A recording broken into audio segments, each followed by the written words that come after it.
But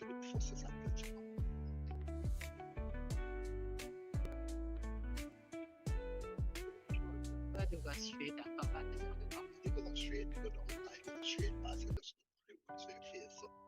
straight cast by Israel.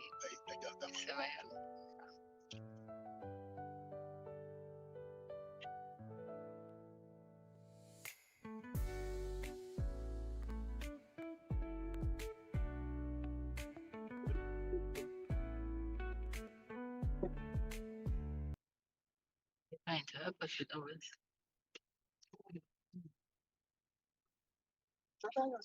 Greetings and welcome to you here at But the we'll have been on. hold on. I even know that there is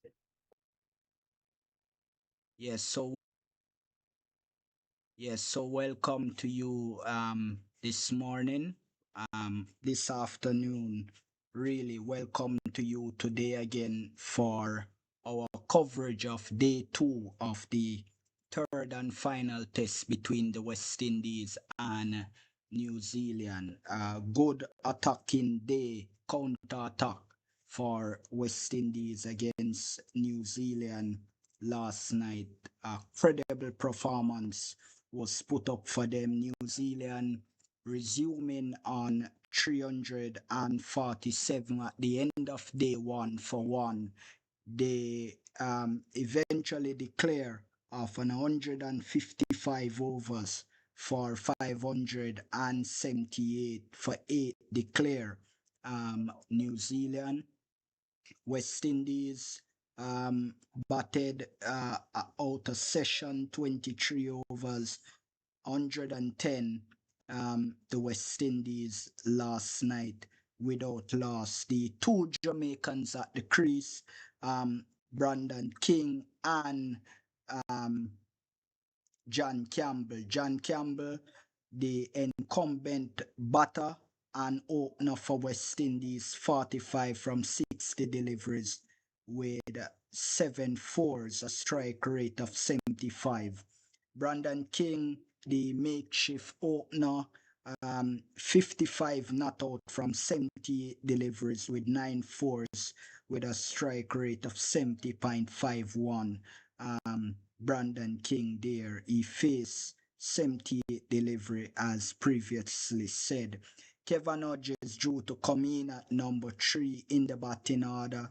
Shea Hope at number 4, Alec Atenese at number 5, Ruston Chase, the captain at 6, Justin Greaves at 7, Tevin Imlach at 8, Kimar Roach, Anderson Phillip, and Jaden Seals will round out the batting for West Indies if they are called upon.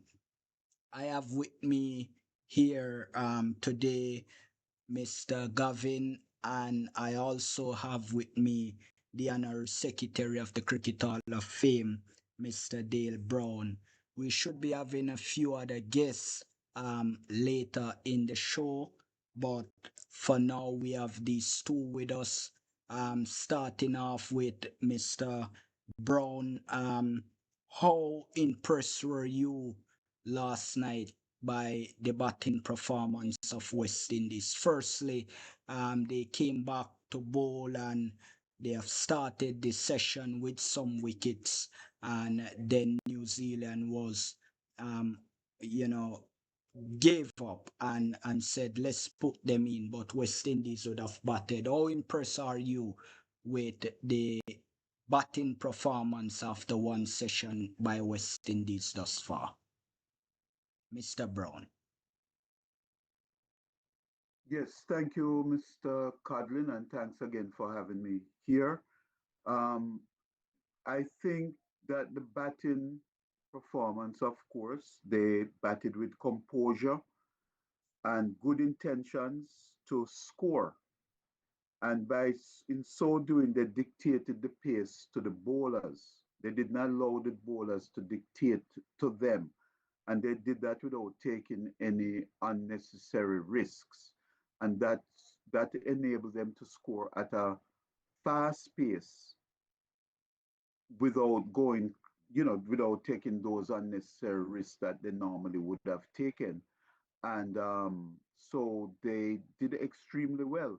But I think what set everything up is the improved bowling performance that gave them confidence when they went out there, because to give up only 241 runs in 65 overs and taking 7 wickets allowed the West Indies to really dictate the day's proceedings leading up to that final session when we batted. And I think we have to acknowledge that, and especially the fact that Kemar Roach was unavailable. And so, special shout out to Justin Greaves for setting the pace in that way, and even to the captain Chase, who bowled 25 consecutive overs in a certain period, a passage of play. So I think the bowling set up the batting performance. Indeed, indeed. Mr. Gavin, your thoughts on what you have seen last night by West Indies?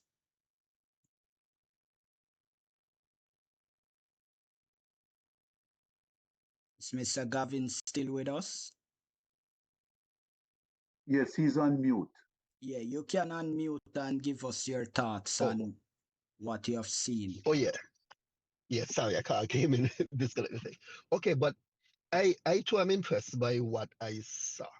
To say we gave up how many runs we gave up on the first day and just taking on 1 wicket, and then to come back take 7 in the second day. And not only that, my big thing that I saw, I wanted them to make 100 without loss. And I think that was important. And it was important to me for two things, because I think it would give the batsmen them the current batsmen anyway, the two were in King and Campbell, some impetus to say, okay, we could stay here and we could bat out. Because the track, well, let's hope it doesn't change for the three, but the track isn't like, saying anything, you know, here and there. So let's hope that they are able to really make some inroads into the total, and we able to chase it down. I mean, it's almost impossible, but we could, be able to chase it down. And just don't let the match end off in a draw. Even though we 2 days away from that, but you know what I mean. Don't let it end off in a draw. It was really good to see that the bowlers them showed up how they showed up, especially like as Mr. Dale mentioned, that we didn't have Kim and Roach. So we basically didn't have our senior premier fast bowler, and we were still able to take 7 wickets. The guys came out and they put the ball in the right place, which was so important. Like especially Anderson Phillip, even though he wasn't getting the wickets, you could see he like something was gonna happen. Something was gonna happen because he kept putting the ball in the right place. So I guess they went back and they looked to see how they could have improved on what they did from day one. Indeed. When we look at the team morale last night, you could see that energy, that real fight, like they wanted to come and make a statement, Mr. Brown. Yes, absolutely, Sir Codlin. And the previous day we spoke about the lack of energy. We spoke about the body language, and they flipped. They did the exact opposite now, and they showed energy. And I don't know if it's because um, with Roach not being there, they could have hung their heads, but they know they put their shoulders to the wheel. And um, for me, Justin Greaves' bowling was exceptional. Didn't take a lot of wickets, of course, but he really, just the way he set up even Kane Williamson. He set up Williamson so well, and we have to remember Williamson is one of the premier test batsmen in the world, at With least over the class. past 10, 15 years. And he set him up perfectly and by bowling a disciplined line and length.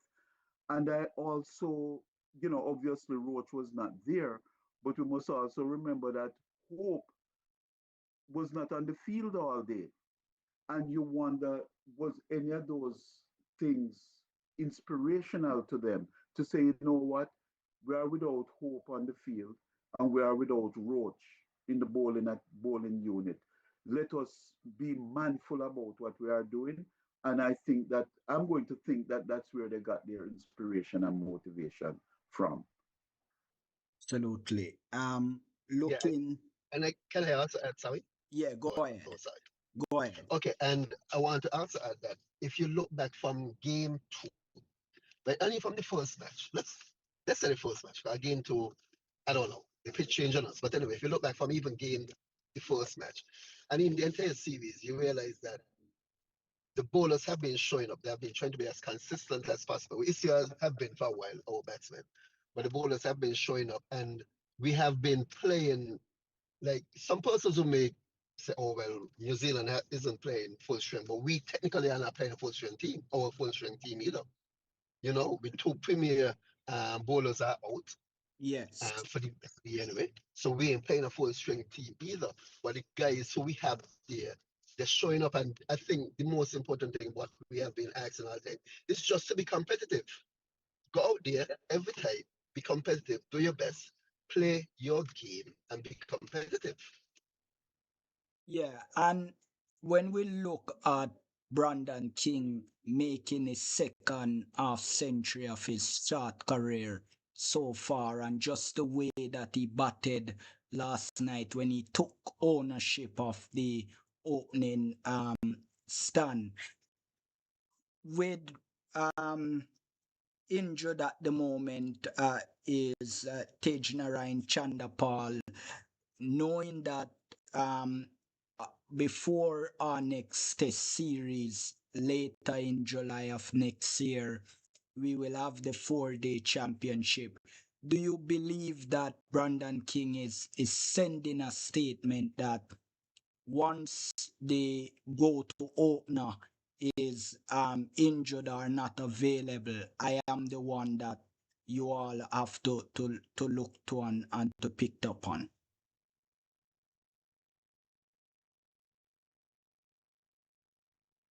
Yes, Brandon King is certainly making a case for himself, and it's not, he faced most of the deliveries last night or yesterday, and Campbell, in fact, scored at a quicker rate than him because Campbell faced less deliveries when you look at the strike rate.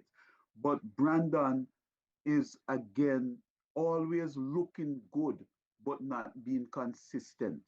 And if he can come up and be consistent, you want the person who is going to be scoring at a faster rate than someone, for me, who is scoring at a slower rate, because he faced 70 balls, he's going to make at least 45 to 50 runs from those 70 balls. And Yes. if he can be consistent, I am looking for him to, a lot can happen between now and our next series, which is 6 months down the road. But if he can convert this 15 to a century, the selectors going to have a very difficult time removing him from the starting 11. Absolutely. Gawain, your thoughts on the Jamaican Brandon King?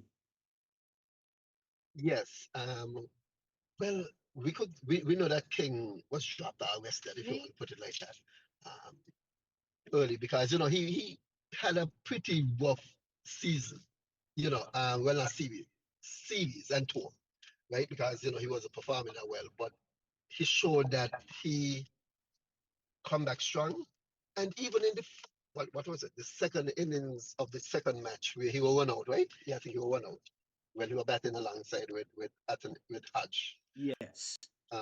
Yeah, he was one out. So even that, he showed that he was getting back into that groove, and it's good that the admin was able to say, okay, the coach was able to say, there, let's put him back. And he isn't that true test opener, but I think we need somebody like him. In all honesty, we need somebody like him to open for test cricket. He could bat at number 3, but we need somebody like him to open that test cricket, because I think we need we need to stop playing this. I gotta face 27 balls and score 1-1 and these kind of thing. You know, you got to sometimes um, jump on the bowlers before they jump on you. And I think that Absolutely. is what happened last night when these guys started. We jump on them before they jump on us. Because anyhow, we had let somebody like Duffy or even Folks settle, it would have been an issue. And even when they brought on the Patel, the spinner, you know, it showed that we were able to play ball and ball by ball, but each ball and its merit didn't have to rush anything. And to score 100 runs in 23 overs still isn't bad in a test match. So the run rate, what it was, I think what 3.38 or something like that at the end of the thing. And the overall run rate for the day, for the entire day was 5 point something. Both both New Zealand and West Indies. So runs there to make, and it's good to see that Brandon King actually making some runs. And I really want him to go on to make a century. I really want, especially in New Zealand, because I think he need to state the claim that he could be one of our all-format players, but all-format batsmen anyway. And we are so that way we know if somebody get injured or whatever the case is, somebody is sick, we have somebody who could come in.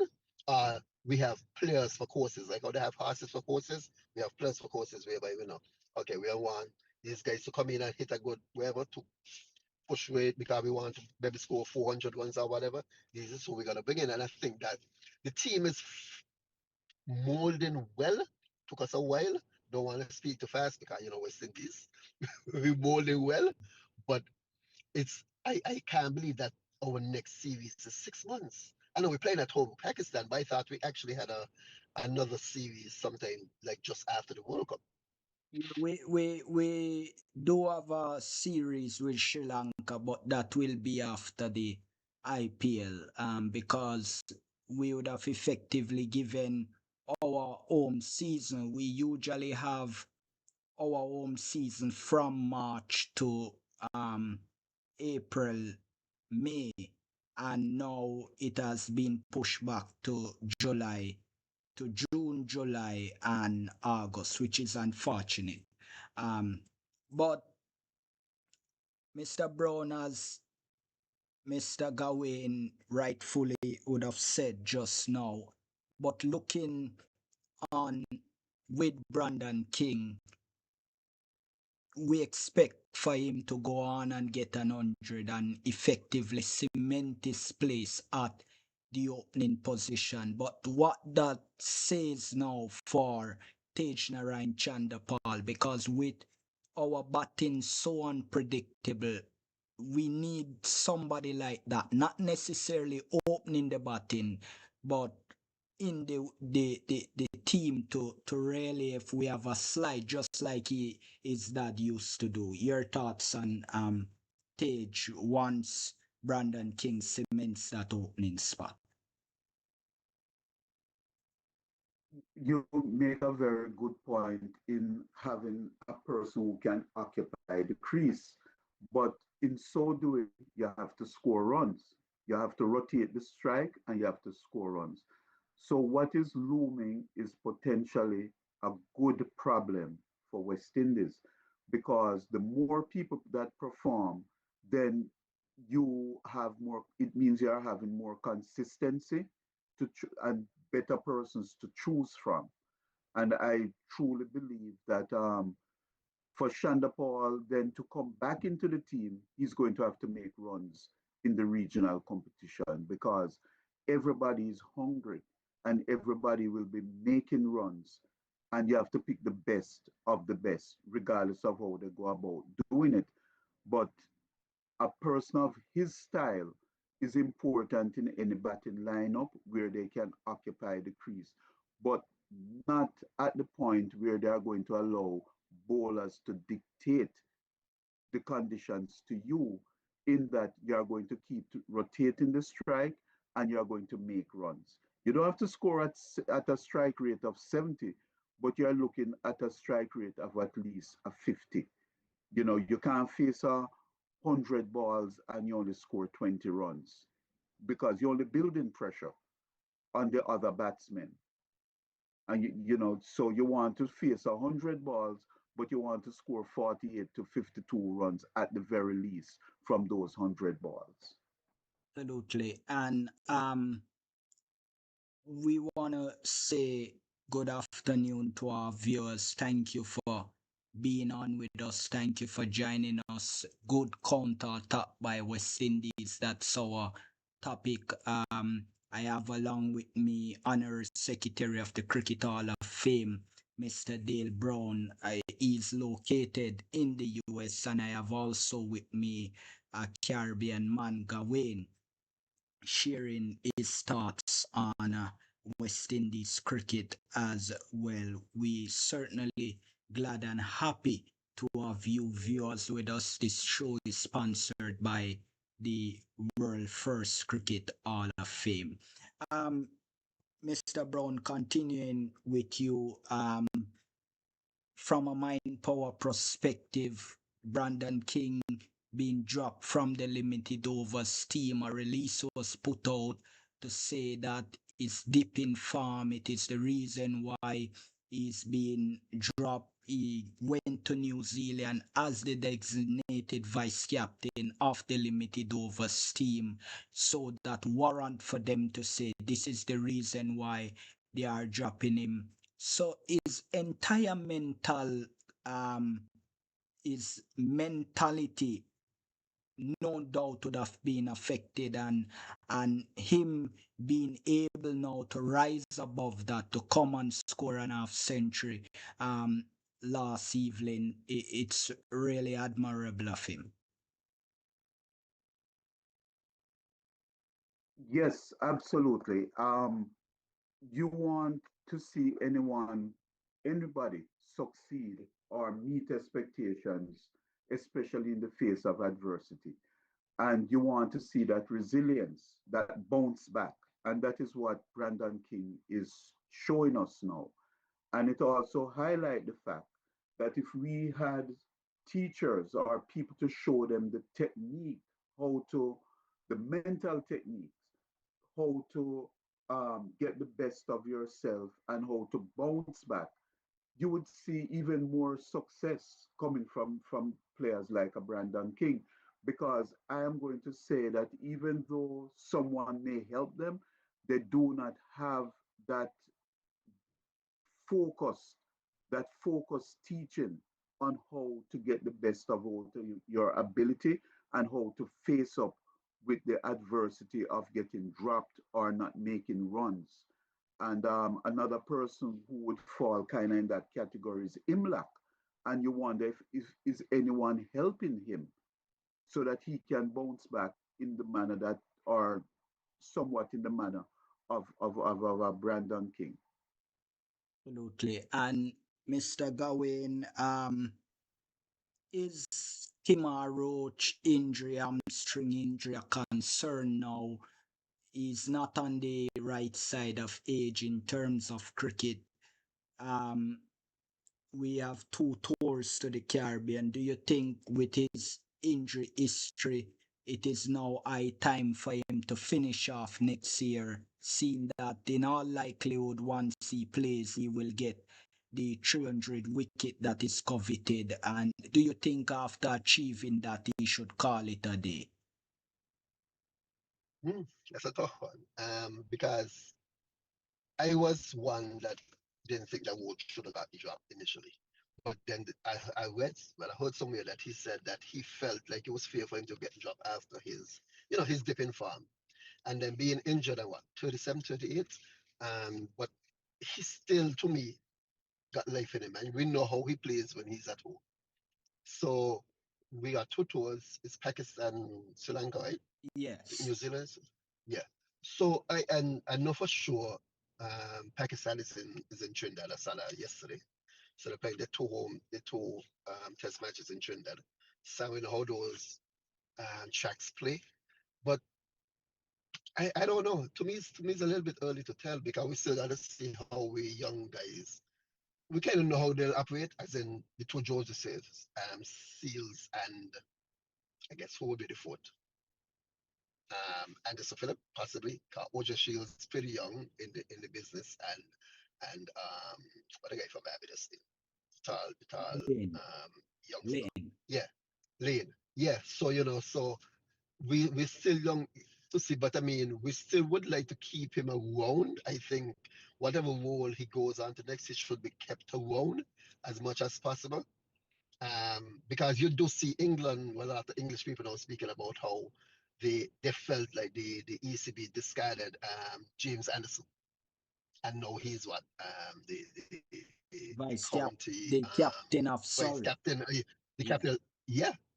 So you realize, and he's still taking wickets. So I know that the injury, but I mean, between now, December and June, when we play again, at least I'm picking the West Indies. We're picking the team till June, like 2 weeks before anyway. So I think if we he I think he might got maybe one more overseas tour in him, because we should be touring somewhere overseas next week. Next year. I almost certain we play Afghanistan in UAE or something like that next year, and something else like that. But I think he still got some life, as in Roach. I do think he still has some life. And to touch on the IMLAC issue that was brought up, we don't have a physio psychotherapist traveling with the team still. Mr. Brown, who is Yes, the we do. yeah.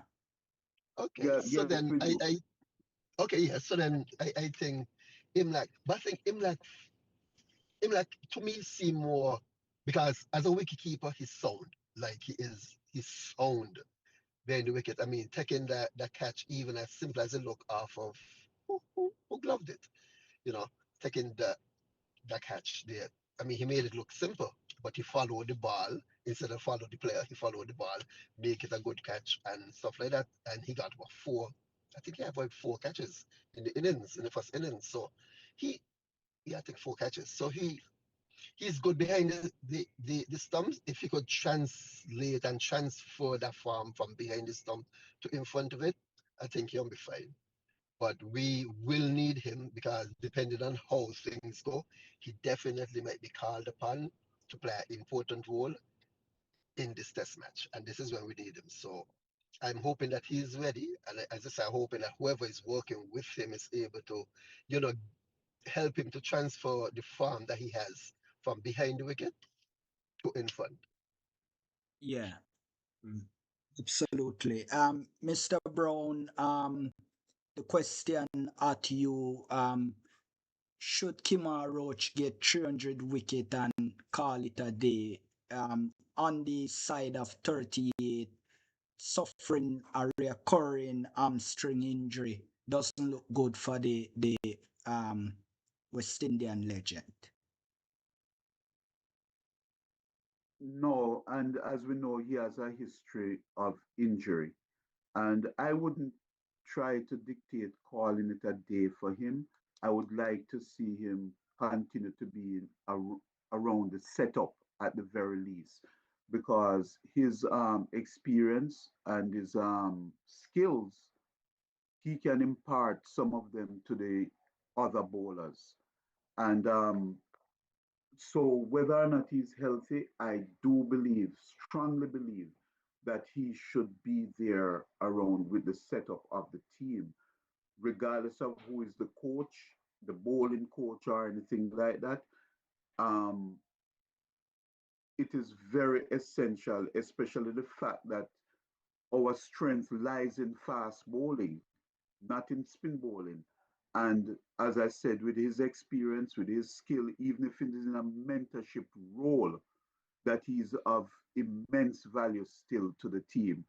And if necessary, he can step into the playing 11, maybe not as often as he could, because our next 2 series are both 2 match series. So between Yes. June and July, we expect to play four Four test test matches. match, right. And we don't know. Look at who Shamar Joseph has broken down, and Alzari Joseph is broken down. So we don't know, and we expect them to come back fully fit, but we don't know if they will come back and what type of bowlers we are going to get when they do come back. So I think it's really imperative that Roach sticks around as long as he's healthy. And if he's not healthy, still have him around as a mentor to the other bowlers. Yeah, very much so. Mr. Gawain, in a few hours, the third day will resume. What is your expectation of John Campbell, Brandon King, Kevin Hodge, and Alec Athenies, um, along with the captain himself? These players are short of runs. Yes. Both Hajj, Athens especially, you know, Kevin is no his talent and stuff like that. And Hajj, when he start to make ones, he start to make ones. I first off, I think we should not come out too timid. I think we should still come out in the same sense, but first play off the first couple balls just to see, make sure that the pitch is playing the same way. It could change, and try to make sure that we able to see off the first hour without losing anyone's, and then try make little checks. Okay, let's try to see how much we have by lunch. Take off maybe another 100 ones, 150 ones before tea, that kind of thing. So that way you could pace yourself. As for if we lose wickets and Hajj come in, Hajj gonna have to bat the same way how he bats, which is but taking out unnecessary risks, like especially Athens too, because Athens, I don't know why. I think I don't understand because he would just out the same way most of the time, just hit the ball in the air. He got to learn to keep the ball on the ground and just try to score runs because runs are there. The pitch show the first 2 days of the pitch show that listen, this pitch is gonna give whoever batting, and that is why I wanted us. When I saw the 11 playing, I said the only how this I feel this 11 would be successful would be if we win the toss and bat first. Because if we win the toss and bat first, we would have been able to put up at least a 350, 400 ones, right? In our first innings. But having to chase knowing that we're short of a bowler and now short of another bowler because Roach is down, it's going to be a little bit difficult for us. But I do think that we should be able to, should manage to be able to put on, finish the end of day three still with wickets in hand and shot maybe 150-ish ones. I'm hoping. Absolutely. Mr. Brown, West Indies effectively at this moment unlikely to win. So based on what our co-guest said, um, they should look to bat out day three, and once it gets to day four, New Zealand will bat, and effectively they're now batting out time, taking out time out of the game and drawing it. It's better to go down 1-0 than 2-0. Your thoughts on that? Surely, surely, Mr. Codlin. We are still 465 runs behind. But the good thing is that we have 10 wickets in hand. Now, the only concern is when, well, we are going to make the expectation that Hope will bat because we have to remember he spent all day in the hotel yesterday because he was not well. They never told us what was wrong with him, but we are expecting that he will be well enough to bat. Now, he missed time off the field. So the longer these persons can bat, the two openers can bat for, is the more likely it is that he will come in at his usual number 4 because he has to the time spent off the field Yes. translates to when he can come in and bat. So that being said, the objective should be to bat out the entire third day because if we do not, it's going to put pressure on us to bat to save the game in the last day. Um, New Zealand, I think, did us a little bit of a favor last night when they only bowled the spinner for 4 overs towards the end of the day's play. And I think that that played into our hands a little bit because we handled the pace bowlers very, very well. And I was a little bit surprised when Patel did not get a bowl until so late in the day. I expect him though today to do the brunt of the bowling for New Zealand, the left arm spinner. And one thing I'll ask the West Indies not to do is not to employ the sweep, particularly the reverse sweep, to show a little bit more judgment on the sweep when the ball is pitched outside leg stump or something like that. But don't go into that slug sweep, reverse sweep thing. I'm tired of seeing them lose their wickets like that. Yes, they may make some runs with it, but at the end of the day, you're gonna end up getting out with it. And I just expect to see them to continue to dictate the pace to the bowlers. Don't let the bowlers get comfortable and build pressure on them. Make runs without taking risks. Try to get your singles and you get four singles in an over, you're scoring at 4 runs and over, and you wait for the loose balls and you dispatch them. Don't take any unnecessary risks. The name of the game now is to bat out the entire day.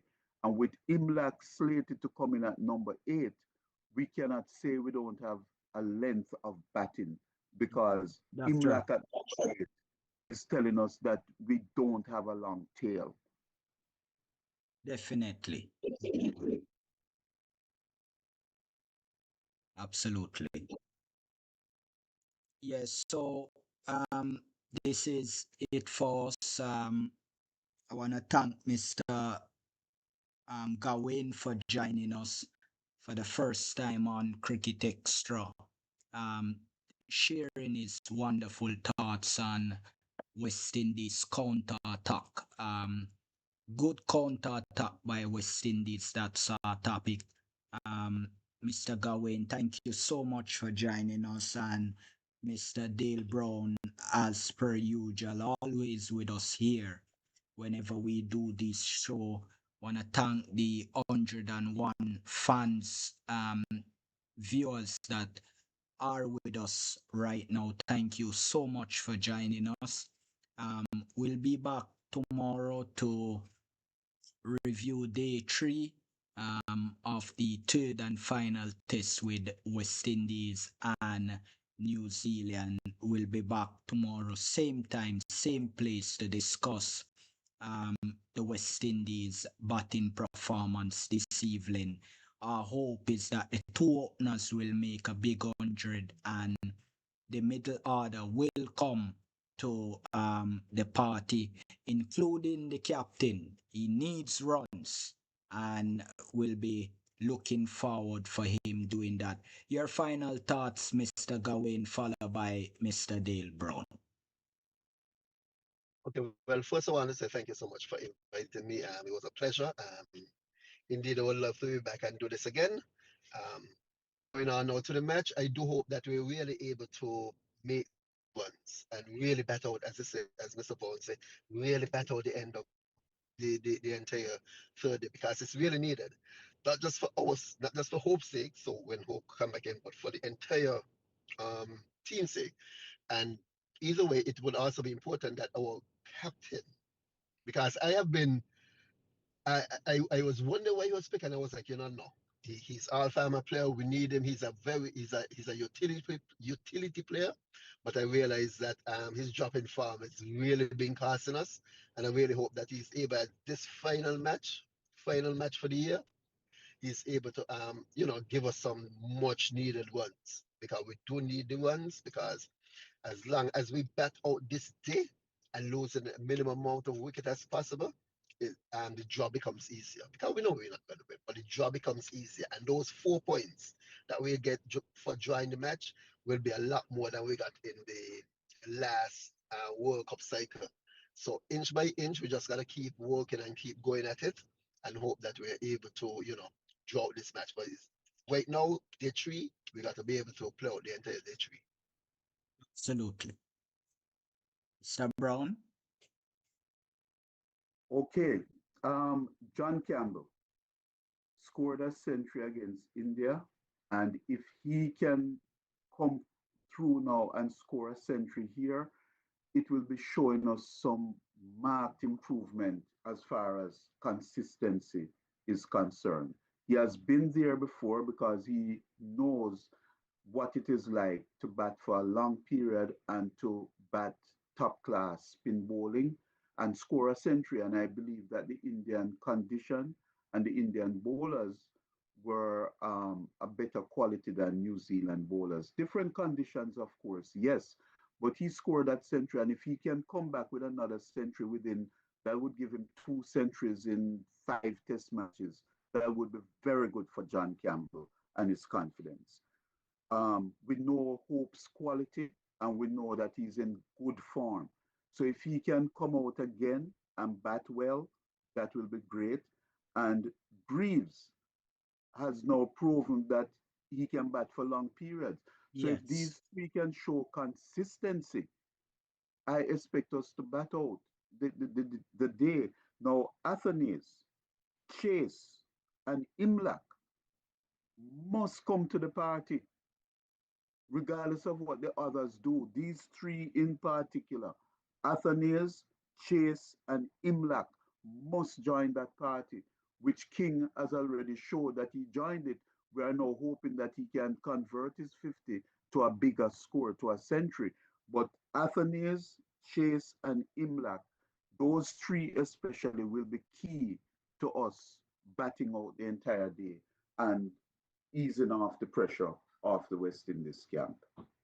Absolutely. And if Brandon King makes an 100, he will be among a small group of West Indian batters that have made century in all formats of the game. So it would be something to write home about for him once he's able to do that.